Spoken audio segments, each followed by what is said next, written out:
This is my bathroom drawer, and it is very, very, very junky. So we call it junk drawer. Let's see if we can get it fixed with this. So I've pulled everything out of the drawer, and I cleaned the drawer, and unfortunately something that I had in my drawer was staining it. So I have some contact paper that I'm going to put in this time, and I'm going to cut it to size and put it inside the drawer. Contact paper is officially in, and this little drawer is officially in. And I got this drawer from Ross for $7.99. So now it's just time to figure out where I'm going to place this stuff at.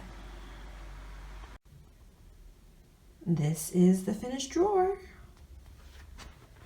So I've got like my curling irons right here, deodorant, toothpaste, toothbrush, just stuff, that kind of stuff.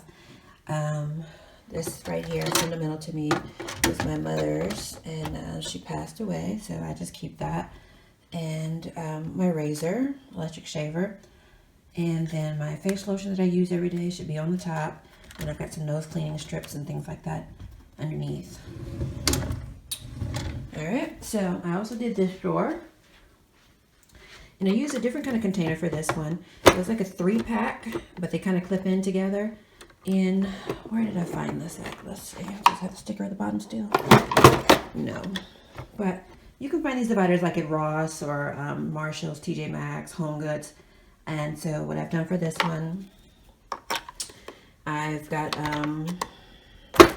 hair clips, miscellaneous, these type of hair clips, combs and brushes, scrunchies, because you know these jokers just disappear all the time, and then some bobby pins and some toothpicks, whatever you call them.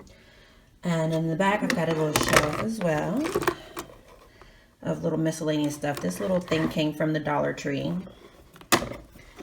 In this container I used to have my bobby pins in it, but oh, I've got my little facial thing down there as well, but now it has nothing inside of it. And then I just put the mirror there, so when I need it, I just grab it. So those are my 2 bathroom drawers. I hope you guys enjoyed this tour.